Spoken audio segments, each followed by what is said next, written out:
thì cái xoay một cái hồ hiện phone của chúng ta cái phone hiện cái gì phone cái cái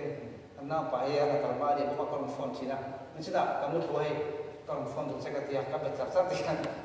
hả được ta chút tiền cái số gì mà thêm như vậy là số lượng mình chúng ta chút cái nghề của ngay lúc một cái tiền căn plan đi hết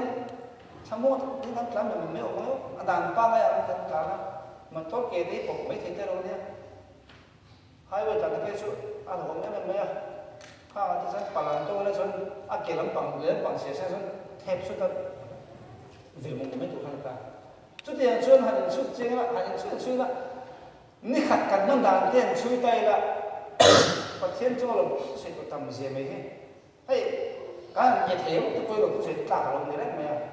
cái thế rồi cái tầm đó là ăn tầm son tầm thế ok cái này dạy dạy mình thì nuông tắc mệt sốt thì thế rồi son ăn kiểu em mà là thọ lại em sốt cái số này rồi chút tiền thì số nó không thế thì hen cái mà như bật thiên lô lô mình này khôi đi xiêm trả em cái này xiêm chắc là đàn ba ngày ăn thằng này thì đàn ba ngày ăn ăn được rồi thì bật thiên về là thì cái mà suy để rồi là cái tông bọc à cho nên số nhưng tụi nó cái nông đàn là hen Christ xin trả cái mà như ăn làm nhầm chú cái mà cái chỗ này rồi cái mà có cái thứ là cái sợi cần ngay là quan mi tên những chuyện là hiện tiếng Anh của Rombo bắt đầu nói chuyện là Reverend chỉ mua lại Reverend có thể nói về anh làm về phải hiện Peter ha Isu mình ra là azu itu ni thì anh xét sẽ rằng mình khang cái này Isu itu thì mình sẽ rồi mới thế này cái này chưa còn năng là có còn phải tu cái này thì mấy lần những cái món tiếng thì nó sẽ tổ khá là món thôi chú cái mà đi hồi nào là còn là phải tu cái gì vậyใช่เพื่อนกันเราเนี่ยอินคอมเกมันตักกันเนี่ยโซนเนี่ยส่วนเรื่องตักเรื่องตู้ตักกันนี่ไม่อะมาเส้นมีที่มันโน้ตที่ร้านข้าวเนี่ยผมร้านข้าวที่หัวก็เจ๊กจู่อินเตอร์มีเยอะเตอร์กูไปเตอร์สารมุนเตอร์หลังสามไม่นี่จู่มีเราหนุนนะอาการหนุนกงเมฆกันโซนเมฆกันจู่โซนจู่เกมันเนี่ยถูกรูปทุกองค์ไม่ปัดเทียบตู้จู่ประเทศนี้มันที่หัวดังตัวข้างจู่มีเพลสักดานะฮีเอาหลอกมาตัวนั้นเห็นกันหนึ่งตัวนั้นเห็น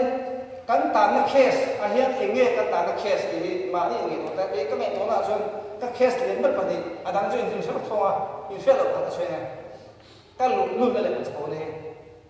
ให้ฮาร์ซากติก็สิ่งเดียวกันเอาหุ่นอ่ะกันให้เราเอาหนูกันช่วยใช่ไหมที่ติดตัว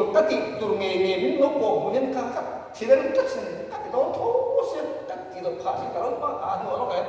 ที่ปลายตาที่อับก็เราเทคนิคเลยที่เราหุ่นกันมันตัวสิ่งกันจู่ๆก็ลุ้นนะอันสุดท้ายก็จะเห็นมันคิดว่าบันตัวอันจีมินเอาตีมันคิดกัดที่นั่นที่สุดท้ายก็จะพอจะกันเนรไอ้น้ำตาบางทีเราสั่งไม่ใช่ข้าวเลยหนูก็ไม่ตัวโชว์เลยนี่โม่ทั่วจะถูกตัวกันเสียเหมือนกันเลยครับการนั้นลุ้นเฟรเลยเขาที่กันเองก็นั้นก็ลุ้นฟงสูงสุดเลยจะโปนะเขียนเนี่ยเลยกันจะโปอันเนี้ยร้านไม่นะเกมมานี่จะโปนะตั้งแต่ที่เกมมานี่ชอบอะไรใช้ชอบกันเลยนะเองฟ้าจะโปไม่กันดีกันดุจงกันติดให้ตาอันเจียเองกันจะโปทำไม่ลงหมดดูด่างแต่กันเนี่ยคิ้วลงมันกันเนี่ยจุ่มเอากันจะกลางกันกับตัวเนี่ยกันหลงว่าดูเต็มหมดทั้งหมดกันฉุกเอ็นไม่เทลงหมดเบื้องต้นเราตั้งใจชวนเรื่องที่เราล้างสางได้หรือเปล่าเบื้องต้นเราตั้งใจชวนเรื่องที่หาได้หรือเปล่าจุ่มอันนี้มีสิ่งรู้เนี่ยเชื่อไหมโลกนั้นละเรารู้ตัวอัดสดตัวกันที่สามเลยกันถึงเรื่องอะไรกันเราก็เล่นเรื่องตีเก่งตัวนั้นกันทั้งหมดชิ้นให้ไม่ได้ลงหมดจุ่มมีเป็นตู้จุ่มเทียนนี่ที่กันเก่งตัวกิมชิ้นเราเนี่ยจุ่มตักชิ้นเนี่ยคือไม่ลงนะจุ่มเกมมันกับตรงก็จุ่มวางชิ้นนั้นเนี่ยนั่งนี่ก็เชื่อเราจุ่มเนี่ยเฮ้ยนี่จะอะไรก็ช่วยทุกตัวเวเนียนี่จะเป็นเขาละถ้าขุดกลางจุ่มสร้างอะไรตรงไหนเลยเนี่ยนี่จะเป็นมาเป็นนี่เราต้องรู้ว่ากล้องตั้มที่พวกครับด่านปางอะไรที่ไม่เป็นจะกับเที่ยวไปชมเราว่ากล้องให้ตั้มขุมมาประคัดเพชรกับสิ่งเสียตัวเกมบอกว่า chen ho hi thatin som ni banga te ya automotive ka tur gan bi fel long pakhat te za ania kan pasal le kan thona chu chu ki tan dai khan nia heta ko ma tan numan ko dai baching tural lo te khan nia kan ki tan dai khan chu chu kan lo ha zanga le chu ko la khan nia hatin za ngai ngai ji na pakhat le sing ni le sa le zanga som pakhat hi kha kham ko mu ta na kha ta chu ta ka chu ta ka da le ko the lo ni si adang ngom kha tam si sa ka lo ko le lo fa nau thon tu ne in lo man te ne motor bil ni se